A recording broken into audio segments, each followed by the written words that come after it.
Well, what a great first round of the Rugby Championship. There were a lot of unexpected moments. I don't think we're too much closer to knowing exactly where the All Blacks are at. Argentina had a performance that we haven't seen for a little while. And Australia, you can definitely tell they're in the rebuilding phase. The All Blacks will hope they don't have to play in Wellington again, but we'll talk about that more later. Let's start with the South Africa versus Australia game in Brisbane.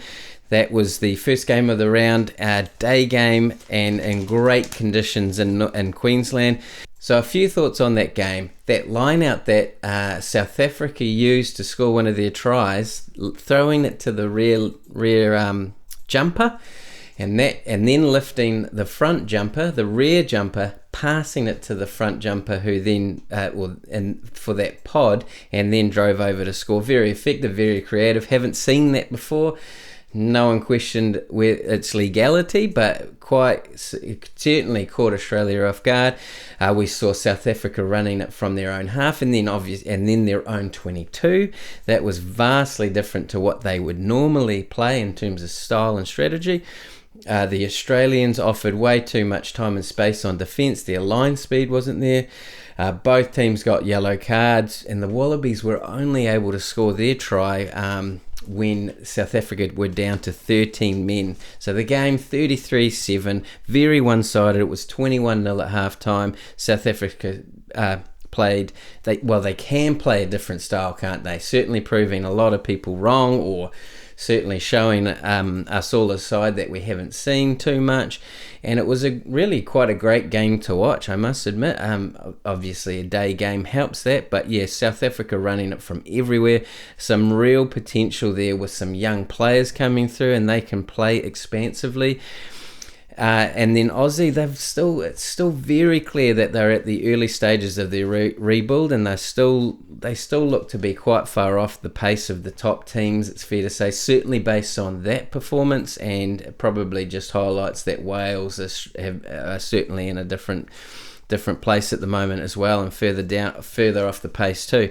But South Africa, they're looking the best team after this weekend by some margin in this competition, and they've got, of course, as I said in a previous video, but they've got the home field advantage against the All Blacks for both games in this competition. But yeah, I was very, very impressed by South Africa. I would like to see more of that. And but certainly that young fly half played exceptionally well. A little bit shaky on his first conversion, but then kicked goals really well. But boy, they just played because they had a bit of space, but they played exceptionally well. I did like that Faf de Klerk wasn't there kicking the whole time, but certainly very, very impressive performance by the Springboks. Well, let's move on to the All Blacks versus Argentina. I certainly have a little bit more to talk about this one. Quite an unpredictable result. I think Argentina were paying over $7 to win this game. The All Blacks were paying $1.08. And wow, what a result. But yeah, I mean, just a reminder that the All Blacks record in Wellington has not been good of late. They've lost their last four matches, now 5 in Wellington, and they've only won one of their last 6, now 7 in Wellington. And worth noting at this point that one of the Bledisloe Cup games is scheduled for Wellington. That is going to be on their minds a little bit, and the All Blacks will want to deal with that. But yeah, look, let's just have a quick run through the game. But yeah, look, certainly Argentina just contested everything right from the beginning. They were niggly, they were disruptive, and they were really up for the game. The All Blacks, early on, they turned down 2 penalty shots at goal, going for lineouts, and then both of those weren't fruitful for tries, but they got a third penalty and then kicked the goal. I think there was a warning from the referee at that point, and the All Blacks probably should have just kept that pressure on while they had that momentum. However, they took the points, and that's fine. But yeah, and then not long after that, the penalty count grew out to 8-2 to New Zealand. But the score was only 10-5, and that was around about 22 minutes. So the All Blacks not capitalising on those opportunities and really making that count. Pablo Matera was absolutely immense. I mean, this was his best game for a while. You can tell that he steps up against New Zealand or the All Blacks as well, but his time at Crusaders has really helped that, playing against some of his old teammates. But yeah, he was just in everything. He was easily the player of the match. The score was 20-15 at halftime, All Blacks leading. It was a good, the Argentinian team really, their defence was pretty good. It was physical. The All Blacks really struggled with go forward, but they still managed to score 20 points, not making the most of the penalty count and good territory. Well, Argentina had their territory advantage for most of that first half, and the different, 20-15, the All Blacks still managed to score 20 points, but Argentina scoring a very opportunistic try off a mistake, which I'll touch on in a moment.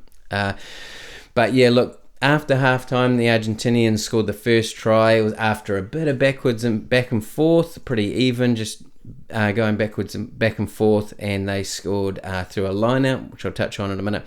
And then the All Blacks returned serve, shall we say, but they managed to score at about the 52nd minute through Mark Talia try. The score at that point was 30-25. They both kicked a couple of penalty goals, and that was that's normally around the time that the All Blacks can take the game away from teams. Around that 50 to 60th minute, they just turn it on, and that was, for me, the start of when they could have really flicked the switch.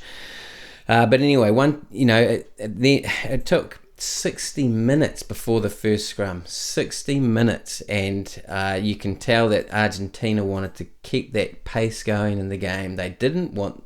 They preferred not to for the scrums. I think the All Blacks, that's an area that they have been dominating of late. But certainly Argentina wanted to keep the game going and flowing and moving quickly, and not. They were avoiding stoppages and scrums. But yeah, look, and then just after that 60th minute, there was a forward pass by the All Blacks. Damian McKenzie did an inside ball for Will Jordan to go through, and then a phase or two later, the All Blacks managed to score, but it was a forward pass. Definitely a forward pass, but a bit of a momentum killer. That was about the 62nd minute. But for that period, the All Blacks had good territory. They were just pinning Argentina down. I'm going to touch on the last part of the game in the bad section. So let's start with the good, and this is predominantly focused from an All Blacks point of view. However, I will touch on a few things from Argentina. But yeah, like the good for the All Blacks wasn't too many things. But the first try from the turnover in the own, which was from a turnover in the All Blacks' own 22. A chip kick by McKenzie, very risky play, got the bounce, a couple of passes later, and Sam Dowry managed to score his debut try, and what was such an awesome try, let's be fair. The other good, Angus Gardner, of course not related to the All Blacks or Argentina, but Angus Gardner refereed well, I thought. He is very practical. He's great with his communications. He often said, that's a fair question. I guess didn't want the player to feel bad just in case the question was a dumb question, but just reassuring that yes, that is a fair question. But anyway, he referees with a lot of confidence. He's got great experience now, you can tell that, and he's enjoying himself out there. He also almost got cleaned up in a tackle, and you hear him shout, whoa, just avoiding being caught right in the middle of two forward packs coming together. But play went on, and he had a good laugh about it. The good for the All Blacks was Anton Leonard-Brown. I felt like he just played himself into a starting spot, and at the moment I don't mind whether it's inside centre or outside centre. I don't think Geordie Barrett's setting the world on fire either at the moment. The good for Argentina, Pablo Matera, just as I mentioned, but the whole team just totally played well. They stuck in the game. I'll summarise it a little bit later, but they were very, very good. In terms of the bad from the All Blacks point of view, I mean, that first, I don't know if it was the first try, but in the first half, the All Blacks gave an absolute gift of a try to Argentina. That was when McKenzie was put a sort of a bomb up or a contestable kick from the All Blacks' own 22, Sevu Reece ran through, got to the ball first to tap it back on his side, but there was no one else from the All Blacks following up behind. The Argentinian winger picked it up, Carreras, and raced away to score. A very good try, to be fair, but pretty much an absolute gift. That was not good. Argentina's first try after half-time, as I mentioned before, scoring through a line-out maul. The All Blacks line-out totally misread this one. I don't even think they contested, but it was a very creative move in that line-out, and Argentina managed to drive over quite comfortably. I think the score at that point was 22-20, so the Argentina had just first try after half-time, so they had just taken the lead. Another issue for the All Blacks is territory, exiting their own 22 in particular. It was very similar against England. They really struggled to get out of their own 22. Another item was missing a penalty at the 58th minute. That is a very kickable kick right out in front, albeit about 40 metres out, but that was definitely around that 58, 60, 62 minutes was just not a great period. However, but anyway, and then the wheels really fell off. So with about 15 minutes to go, I must admit I would summarise this All Blacks performance in the last 15 minutes. It was a horror 15 minutes, absolutely appalling, and one that they'll want to forget. So let's recap most of those moments. They had a great line-out win. This is sort of what kicked it off. The All Blacks had a great line-out win against the throw. It went to ground. Adi Savia decided, with Cortez Ratama right next to him, but Adi Savia decided he would pass the ball back, went to no one, and then Mackenzie had to track back. He passed to no one. Then Rico Ioane was tackled over the line, and it was a 5-metre scrum, and Argentina scored under the post from that play. I mean, it just went bang, bang, bang, try, and that was a huge turning point, and basically the start of the horror 15 minutes. So from that, Augustin Creevy scoring that try, coming back from, I think he was semi-retired, but Montoya, the normal captain for Argentina, was out, so Creevy scored a try, and he was pumped. Him and Matera just absolutely loved it. But anyway, so after that try, there was a crooked line-out throw. Argentina competed in that line-out, and that's what you got to do for a crooked line-out throw to be officiated. Then the Argentina scored a scrum penalty. There was a turnover penalty that Argentina managed to get from an All Black not releasing. The Argentina drove for 20 metres in a line-out maul. The All Blacks had a line-out throw to no one. There was a penalty then for slowing down. Argentina kicked the penalty goal from that. This final score after that was 38-30, 15 horrible minutes, and 15 minutes that the All Blacks would love to forget.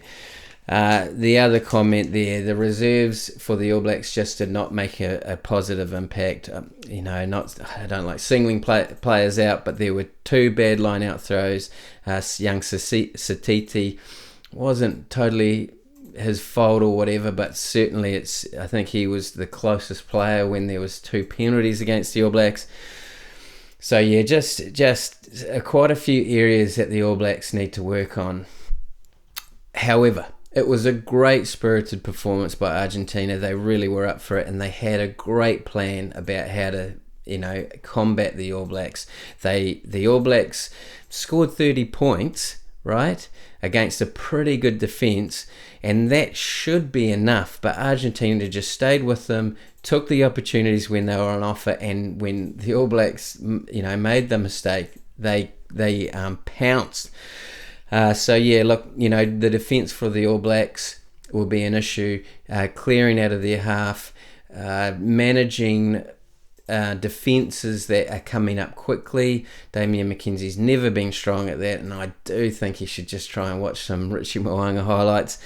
And then the All Blacks reserves just did not make an impact, but the Argentinian side definitely deserved to win, and I would predict that there's going to be quite a few changes to the All Blacks lineup now. So I'll probably make a video in the lead up to this weekend's game. I'm going to be at Eden Park, so I'm really looking forward to that. Obviously, a much better record at Eden Park than Wellington, and I have seen the odds here in New Zealand, in a New Zealand bookmaker, but the All Blacks are still favourites. They were going to be favourites, but they're paying $1.17 or something still.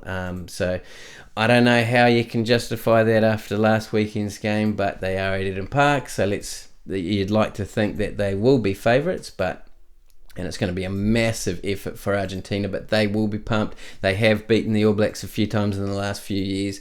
They haven't done it back to back. This will be one they're really targeting, especially in New Zealand, especially at Eden Park, with such a good record for the All Blacks. So I am looking forward to it. Look out for that video, and thanks for watching if you have. Appreciate it.